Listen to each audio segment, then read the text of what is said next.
Assalamualaikum warahmatullahi wabarakatuh. Alhamdulillah. Allahumma shalli wa sallim ala sayyidina wa maulana Muhammadin wa ala alihi wa sahbihi ajma'in. Amma ba'd. Pada hari ini alhamdulillah kita kedatangan tamu pertama yang mulia Al-Habib Hafiz Al-Qadri. Nah, beliau ini keluarga Wan Mualim. Alhamdulillah. Itunya sabukuan maksudnya. Keluarga Wan Mualim Habib Hafiz. Yang kedua yang mulia Syekh Saleh bin Muhammad Al-Fakir dari Baydha, Yaman. Beliau salah satu mudaris daripada Darul Mustafa yang mulia Habib Umar. Kepada yang mulia Syekh kami mintakan wajangannya, nasihatnya untuk memberikan semangat kepada santri-santri kami. Mudah-mudahan dengan kedatangan Habib dan Syekh ini menambah keberkahan di dalam pondok kita ini. Demikian al-mutarajim insyaallah Al-Habib Al-Hafiz. Assalamualaikum warahmatullahi wabarakatuh.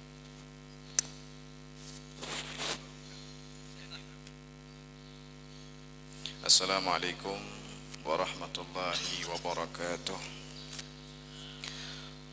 Alhamdulillah, kita berkumpul kepada Allah Subhanahu wa Ta'ala di rumahnya yang dimuliakan ini.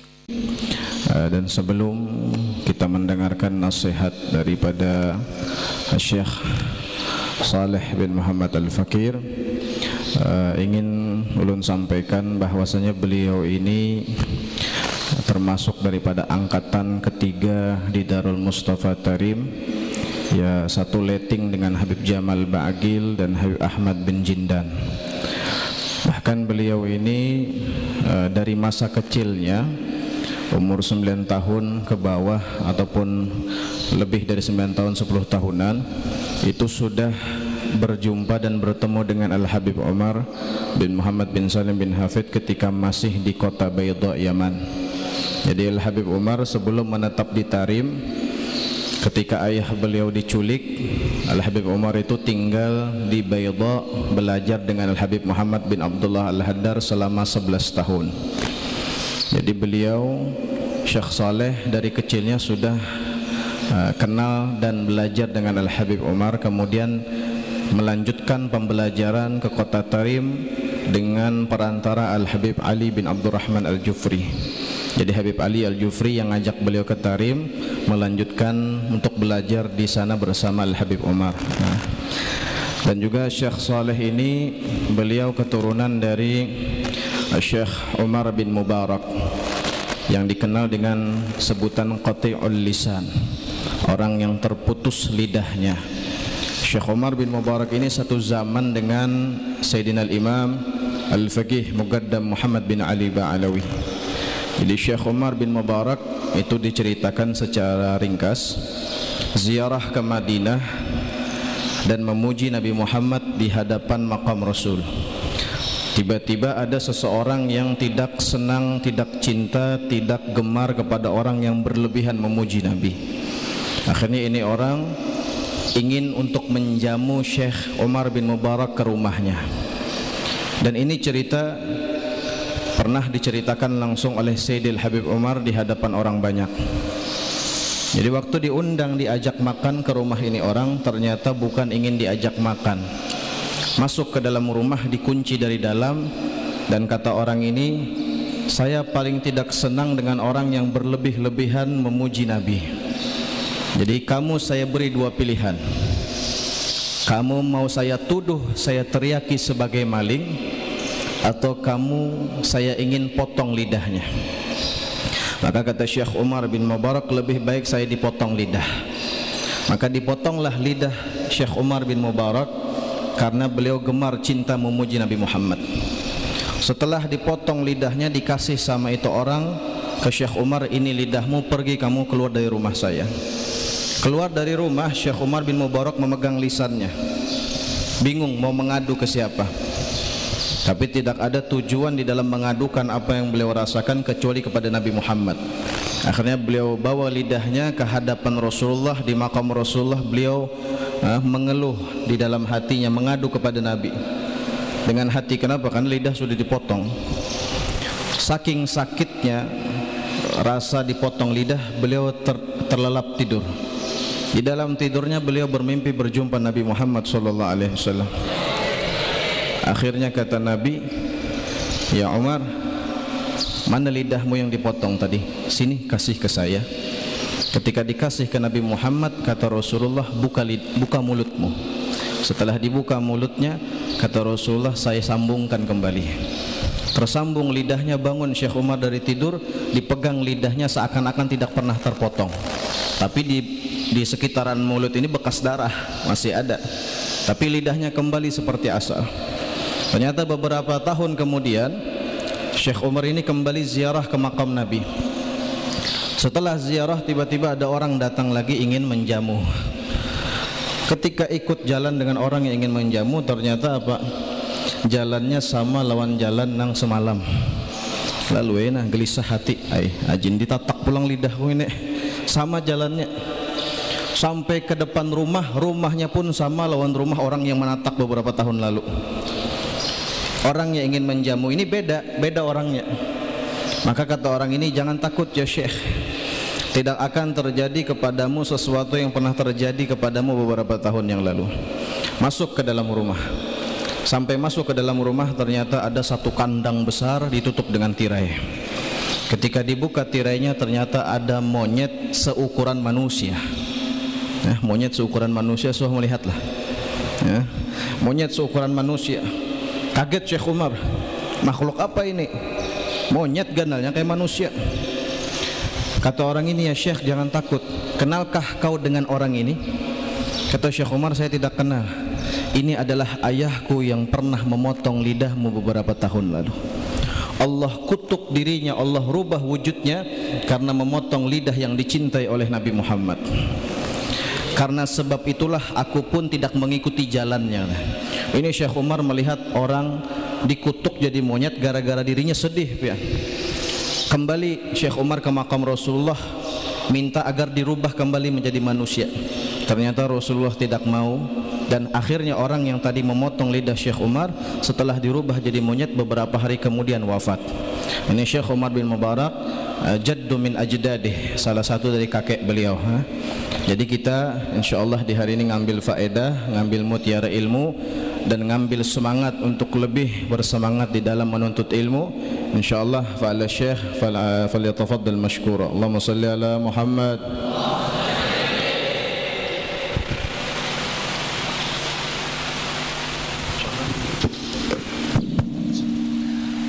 Assalamualaikum warahmatullahi taala wabarakatuh.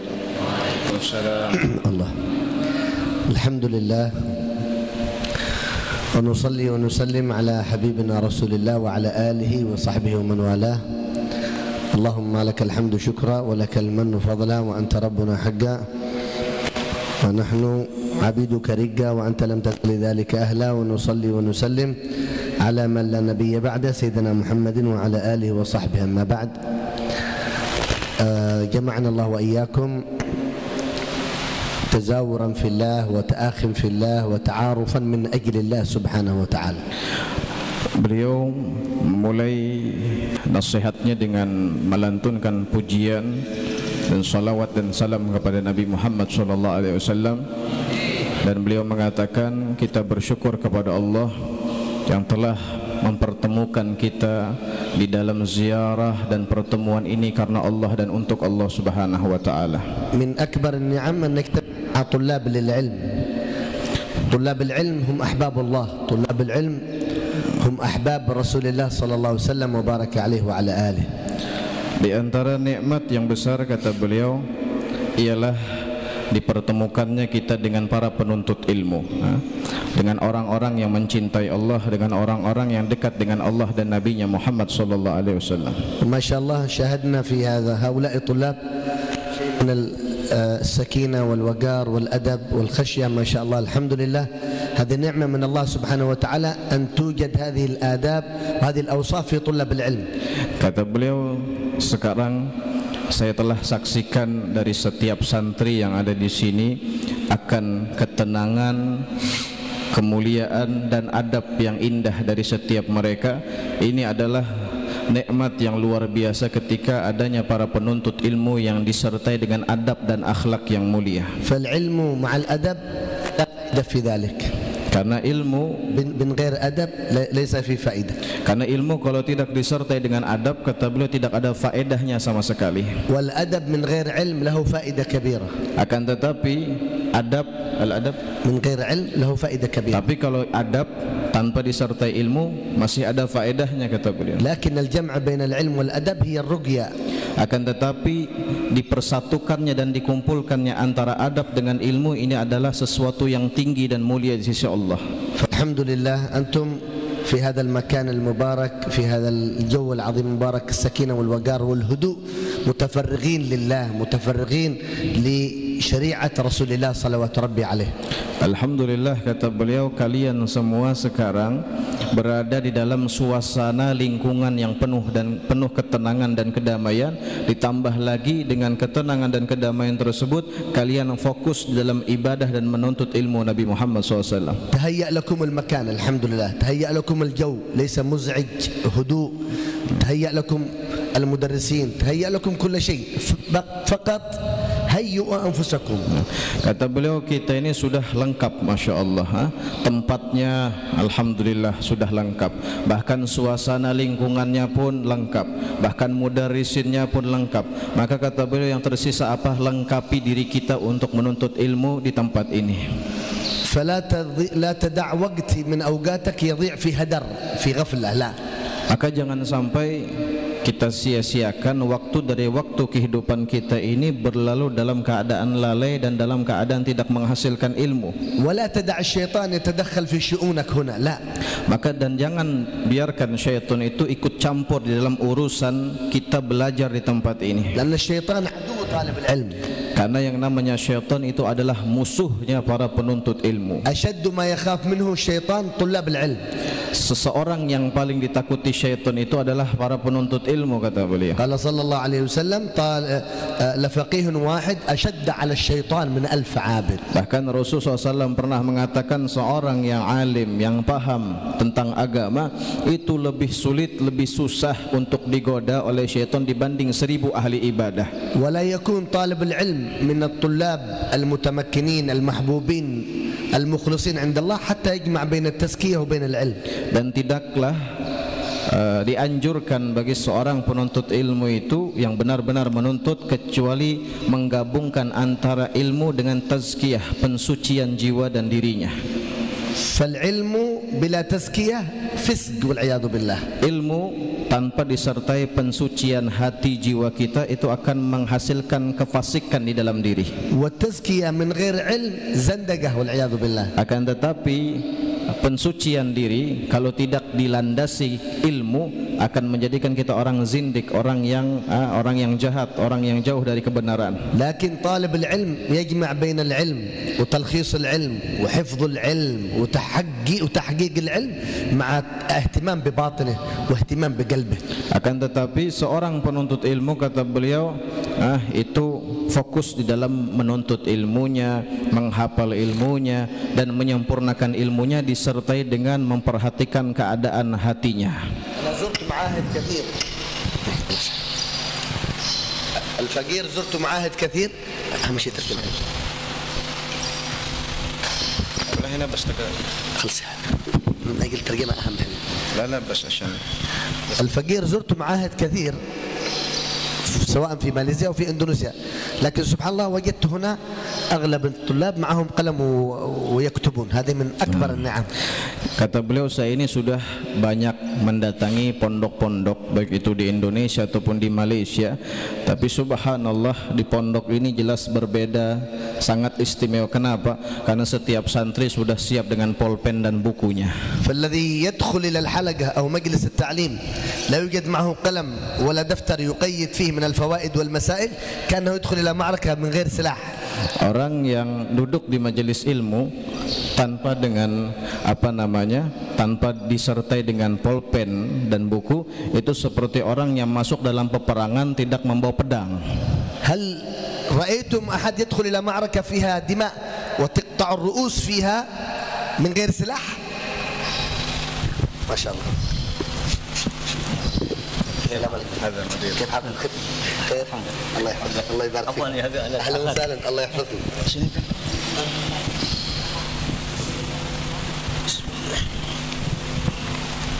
الحبيب. هل رأيتم أحد يدخل إلى معركة من معارك القتال Kata من غير beliau, سلاح؟ pernahkah kita melihat seseorang masuk di dalam peperangan tapi tidak membawa pedang? لذلك أنتم ما شاء الله بارك الله فيكم الذي يكتبون والذين يلخصون، وهي من علامات صدق طالب العلم أن يكتب كل ما يسمع. Maka kata beliau, semoga Allah memberkahi kalian semua. Di antara tanda penuntut ilmu itu memiliki kesungguhan adalah dengan memiliki buku dan pulpen untuk mencatat setiap apa yang mereka dengar. قال سيدي الحبيب عمر بن حفيظ طالب العلم اللبيب، أي معنى اللبيب ذو العقل الراجح، يعني من أولو الألباب. اللبيب هو الذي يكتب أفضل ما يسمع. Al-Habib Umar bin Muhammad bin Salim bin Hafid, beliau pernah mengatakan, seorang penuntut ilmu yang benar-benar pintar dan cerdik di dalam pemahamannya, di dalam keinginannya, di dalam belajar adalah mencatat setiap apa yang paling afdal dari yang dia dengar. ويحفظ أفضل ما يكتب. Dan dia akan menghafal sesuatu yang paling afdal, paling baik dari apa yang dia tulis. ويتكلم مع الناس بأفضل ما يحفظ. Dan dia akan berbicara kepada masyarakat dan orang banyak dengan sesuatu yang paling afdal dari apa yang dia hafal. إذن هذه أوصاف اللبيب، حفظ كتابة وحفظ وتبليغ. Inilah sifat daripada seseorang penuntut ilmu yang memiliki akal yang cerdas, adalah mencatat dan menghafal serta menyampaikan apa yang dia hafal. وطالب العلم إذا لم يرتب وقته ما بين العلم والتزكية وأموره الخصوصية من نوم وأكل واستراحة يضيع وقته في هدر والعياذ بالله. Kalau seorang penuntut ilmu, kata beliau, tidak bisa mengatur waktunya di dalam belajar dan di dalam mensucikan hati dan di dalam perkara-perkara yang biasa dia jalani di dalam pondok seperti tidur dan istirahat, maka kebanyakan waktunya akan terbuang sia-sia. حتى الفقير استشرت مرة في أيام طلبنا للعلم في دار المصطفى، استشرت سيد الحمر هل نصوم نكثر من الصيام؟ قال إن كان الصيام يؤثر على طلب العلم فطلب العلم أفضل من الصيام. Bahkan kata beliau, saya pernah mengambil istisyar, musyawarah, mengambil pandangan ataupun nasihat dari Sayyidil Habib Umar. Kata saya kepada Al-Habib Umar, ya Habib, apakah saya boleh memperbanyak puasa sunnah di saat belajar? Maka kata Al-Habib Umar, seandainya puasamu itu menjadikan belajarmu tidak benar, maka tinggalkan puasa, belajar lebih unggul, lebih afdal daripada puasa. Ulama Hadramaut 20 سنة كله تفرغ للعلم، لا يتدخلون في عبادة ولا شيء، يأتون بالواجبات فقط، كله تفرغ لتحقيق العلم والمسائل العلم. Para ulama-ulama di Hadramaut itu mereka habiskan 20 tahun hanya khusus untuk menfokuskan di dalam belajar, di dalam menuntut ilmu, kata beliau. فإذا بلغ من 20 سنة إلى 40 سنة يجمعون بين تبليغ الدعوة إلى الله سبحانه وتعالى. Kalau sudah lewat 20 tahun, maka akan sampai kepada 40 tahun setelahnya mereka fokus di dalam menyampaikan apa yang mereka pelajari. وإذا بلغ 40 دخل في الخلوة مع الله، خلاص يكون بينه وبين الله فقط.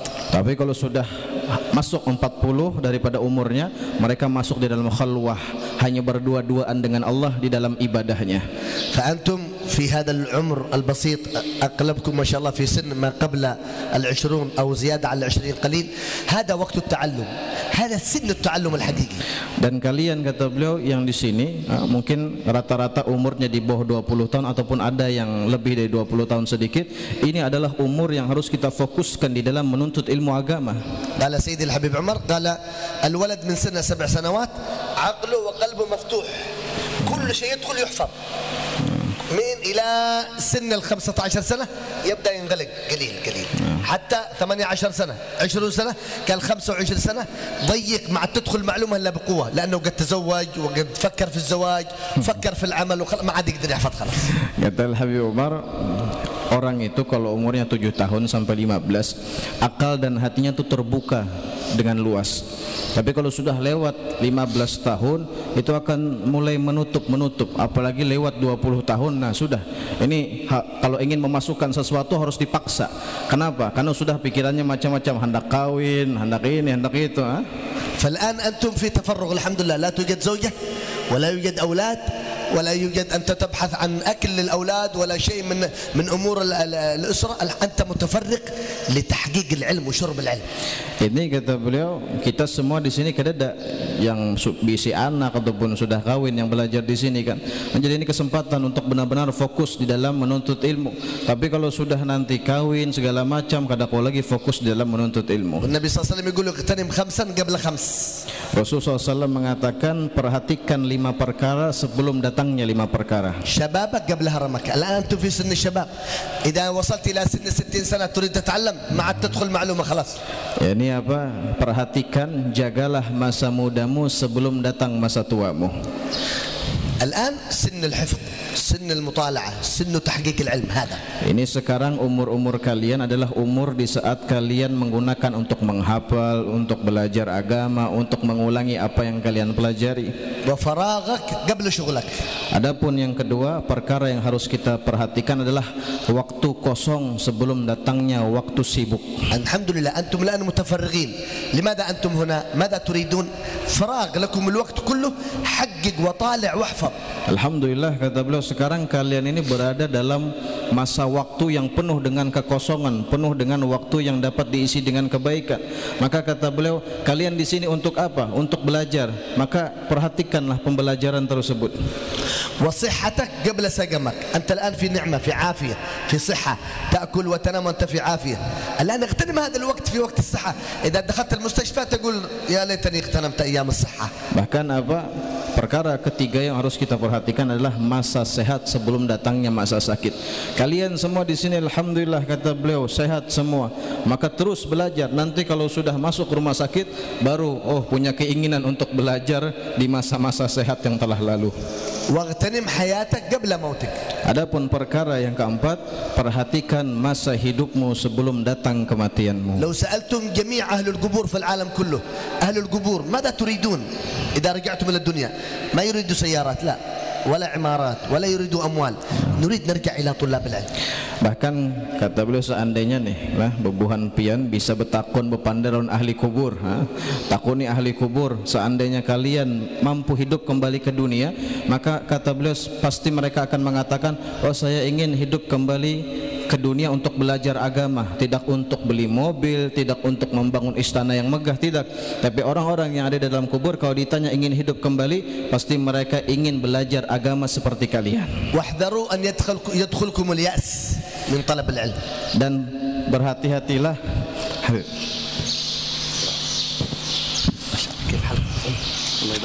Dan kata beliau, berhati-hatilah di dalam masa menuntut ilmu ini dengan rasa jenuh.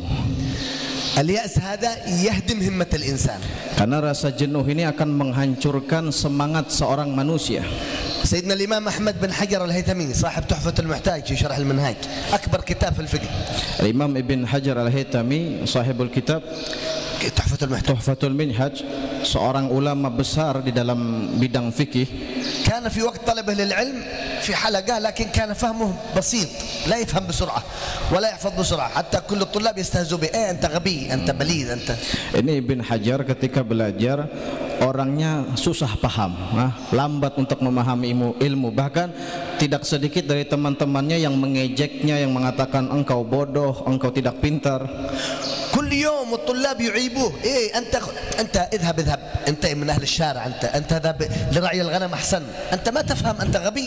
Bahkan teman-temannya saking mengejeknya mengatakan apa, engkau ini tidak pantas belajar, sudah kau menggembala kambing saja sana di kampung. فتحمل أسبوع أسبوعين شهر شهرين ما قدر يتحمل، خلاص شل ثيابه وشنطته وخرج.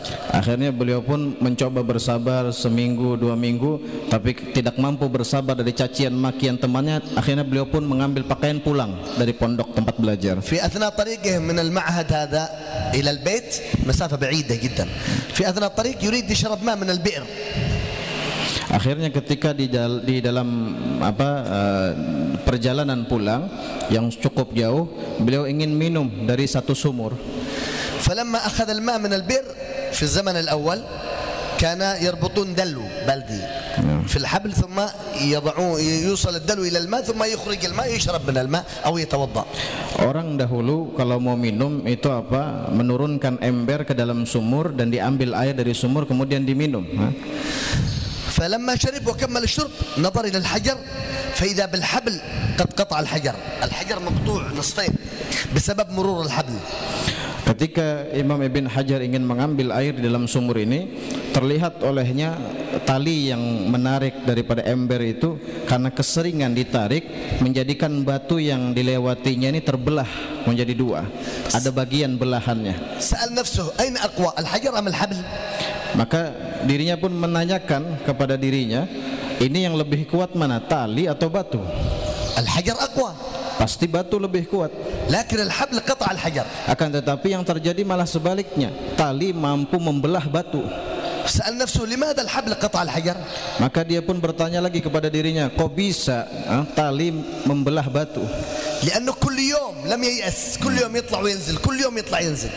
Jadi kata beliau menjawab sendiri juga, jadi bisa tali memotong batu karena setiap kali turun naik ini tali, akhirnya menggesek batu tersebut hingga batunya terbelah. قال نفسه يا نفس الحبل قطع الحجر لأنه لم ييأس، قطع الحجر. رجع قال والله لا أرجع وأكون أفضل طالب من طلاب العلم، فرجع واجتهد وجاهد وبكى وصاح في الليل أن الله يفتح عليه حتى صار ابن حجر، سمي بالحجر بهذا السبب. Akhirnya dia pun menasehati dirinya, hei wahai diri, lihat tali saja mampu membelah batu karena sering menggesekkan dirinya kepada batu. Bagaimana dengan dirimu? Akhirnya dia pulang ke pondok, belajar lagi, berjuang lagi, menangis di tengah malam, beribadah kepada Allah untuk diberikan pemahaman, dan dirinya pun ingin menjadi santri yang paling hebat, paling pintar.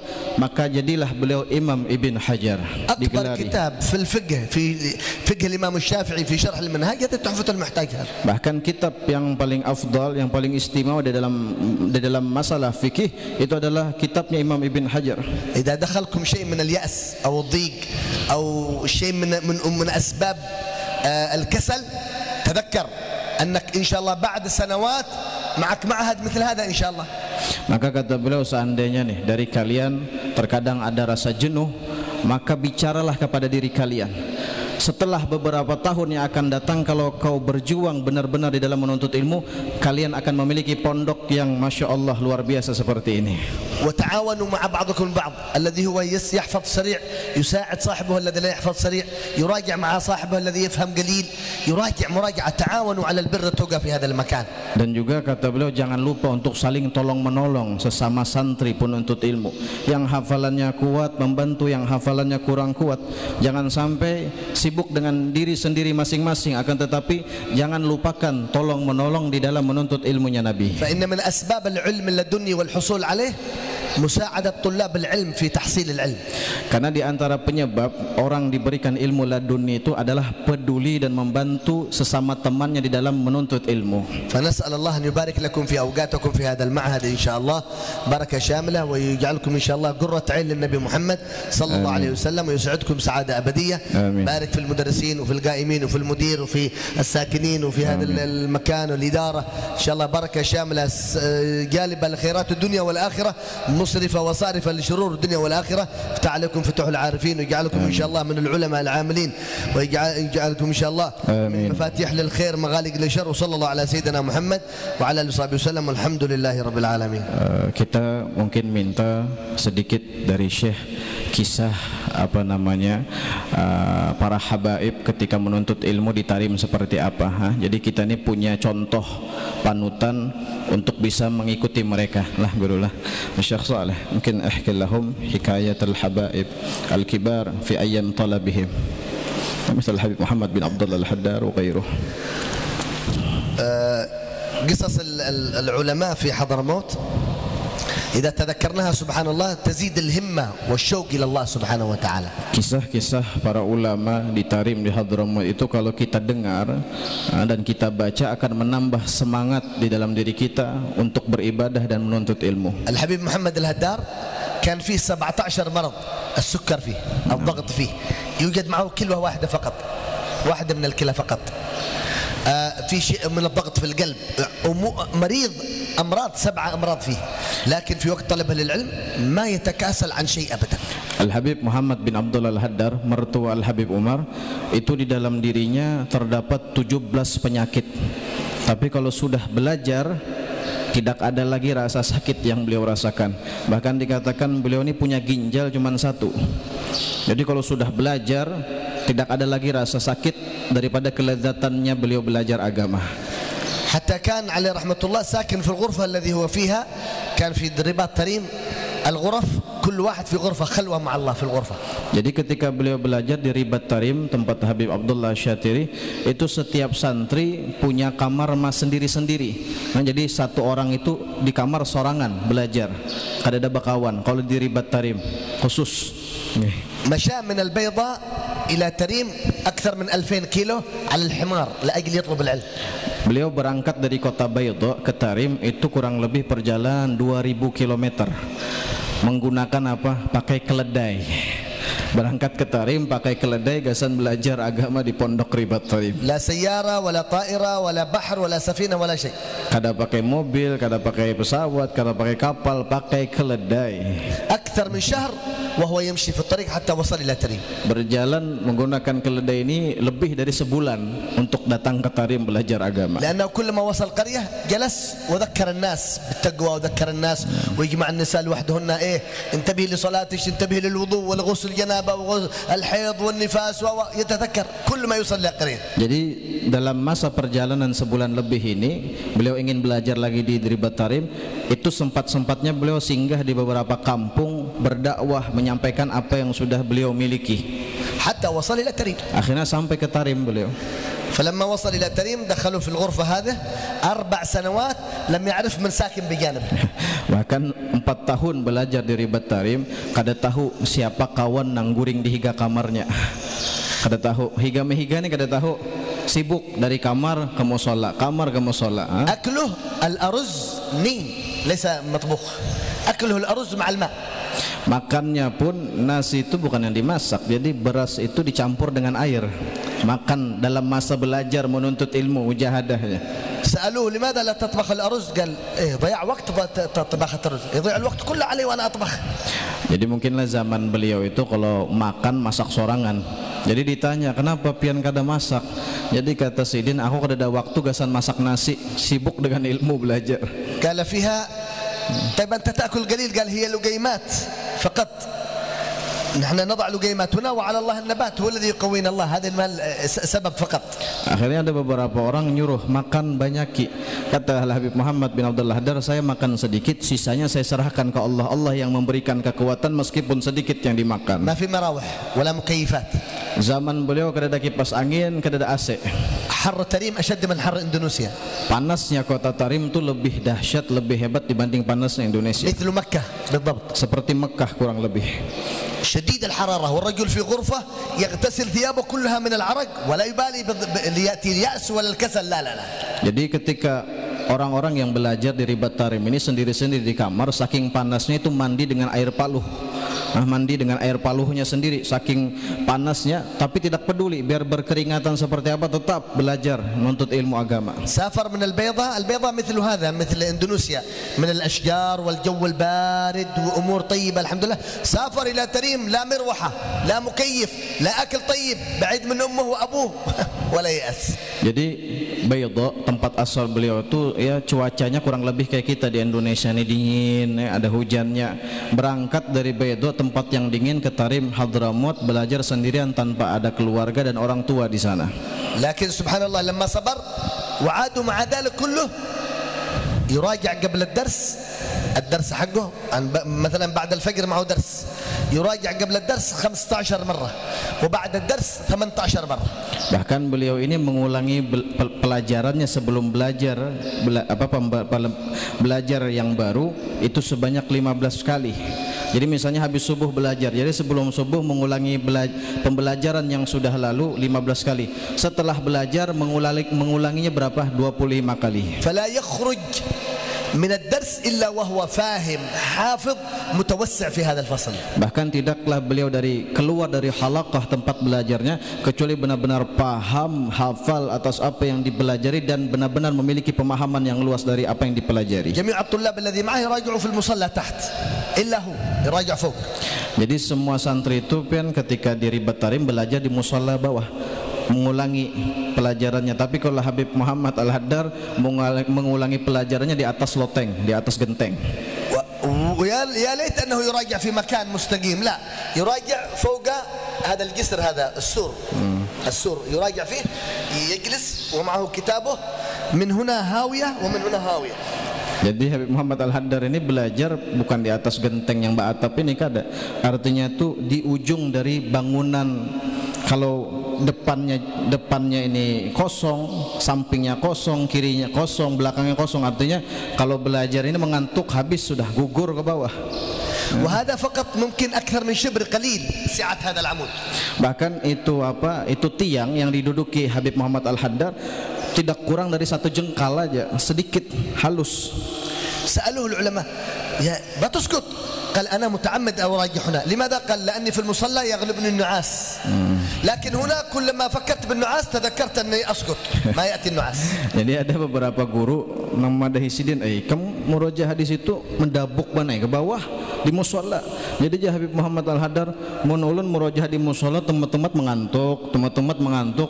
Jadi lu murojaah aja di sini. Jadi mun murojaah di sini kada bakal lagi kita pikir mengantuk. Kenapa?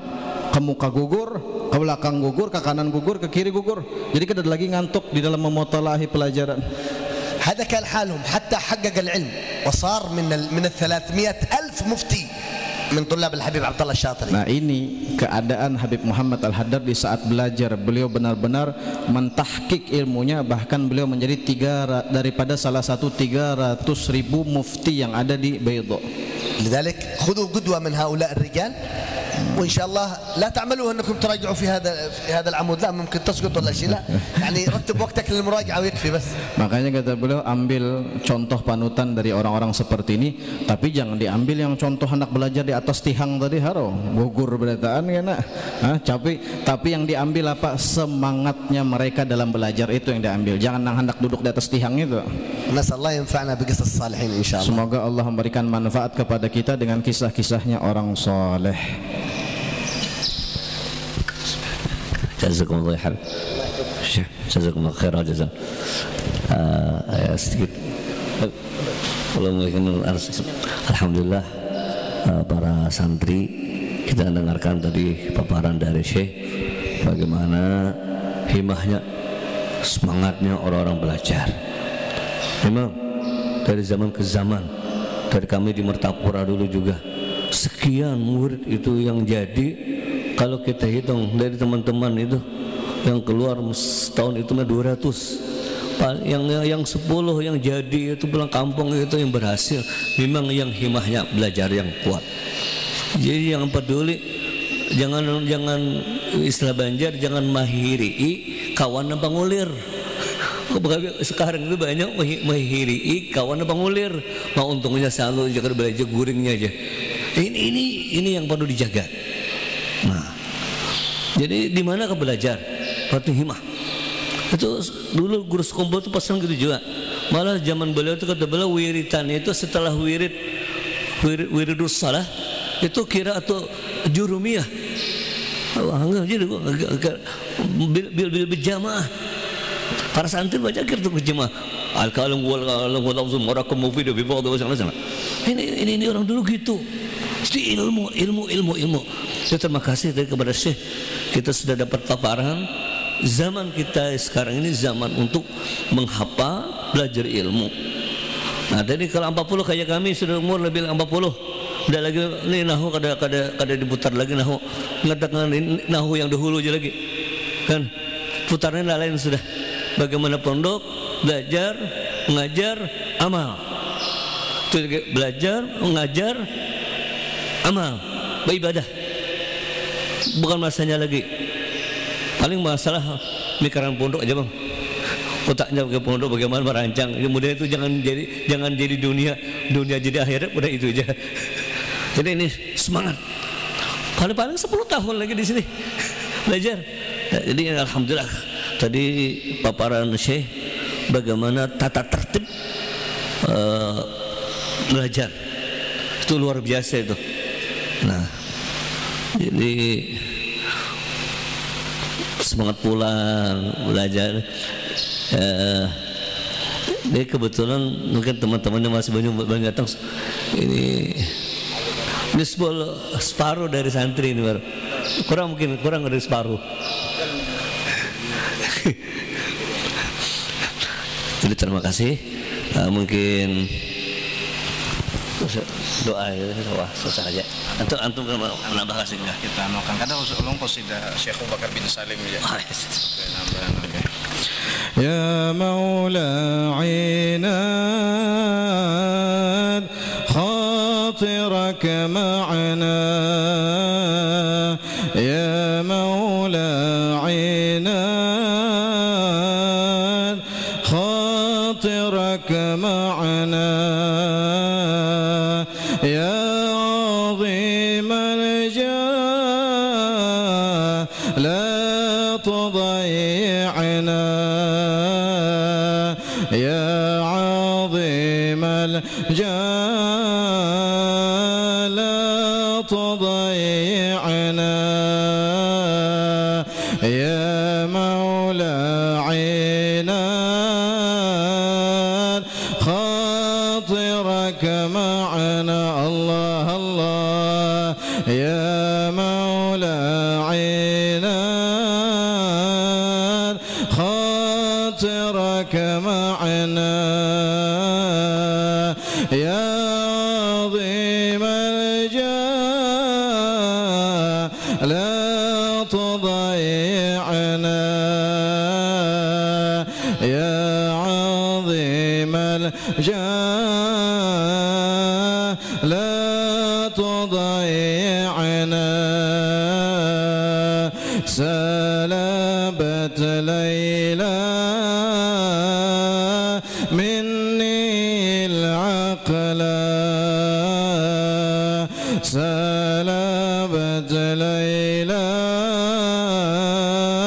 مني العقل أحيا ليلى وارحم القتلى أحيا ليلى وارحم القتلى قمت بالأعتاب ولزمت الباب قمت بالأعتاب ولزمت الباب قلت للبواب هل ترى وصلا قلت للبواب هل ترى وصلا يا مولاي يا مولاي عينا خاطرك معنا الله الله يا مولاي عينا خاطرك معنا يا عظيم الجاه لا تضيعنا يا عظيم الجاه لا تضيعنا إنني هائم ولها خادم إنني هائم ولها خادم أيها اللئيم خليني مهلا أيها اللئيم خليني مهلا قال لي يا صام مهرها الأرواح قال لي يا صام مهرها الأرواح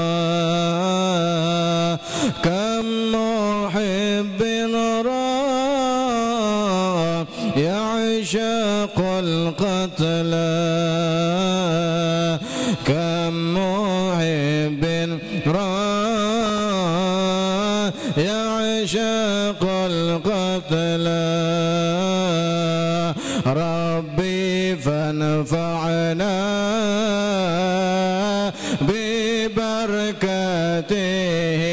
ببركاتهم ربي فانفعنا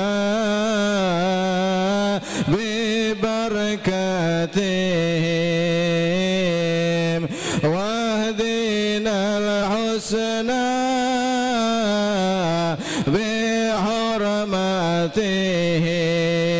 بحرماتهم واهدنا الحسنى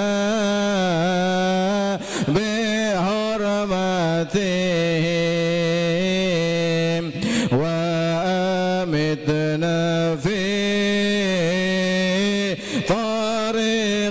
طريقتهم يا الله وأمتنا في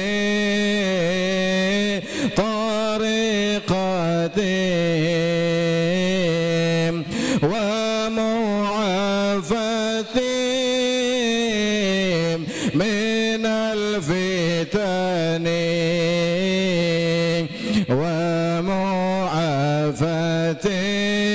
ومعافتهم من الفتن يا الله يا مولانا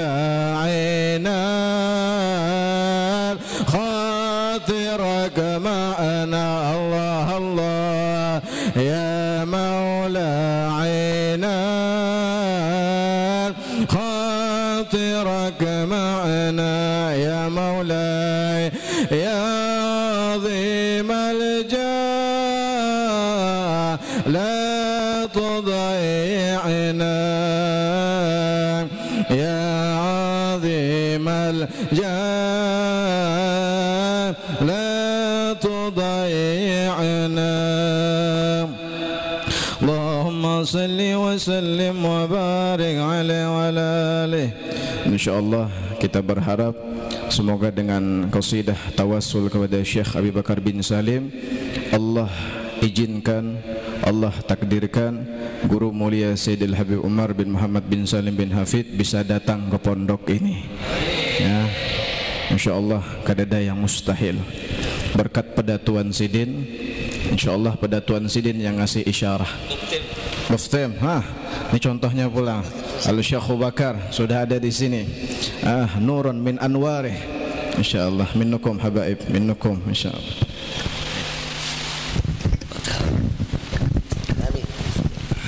يا رب بالمصطفى بلغ مقاصدنا واغفر لنا ما مضى يا وسيع الكرم يا رب بالمصطفى بلغ مقاصدنا واغفر لنا ما مضى يا وسيع الكرم يا رب بالمصطفى بلغ مقاصدنا واغفر لنا ما مضى يا وسيع الكرم تقبل الله منكم تقبل يا كريم.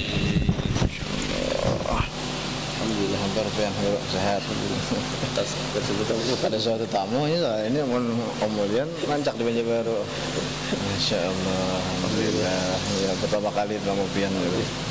Ya Abi kirim salam dari ada Om 4 Abi ulun. Nggih harus kawanan do. Amin lah. Masya Allah. Ini jalan pas saya jalan ke sini deh. Bilang pian kan bawa saya. Penyambungan. Nggih, alhamdulillah. Dan terus disambung. Amin, amin, amin, amin. Insyaallah.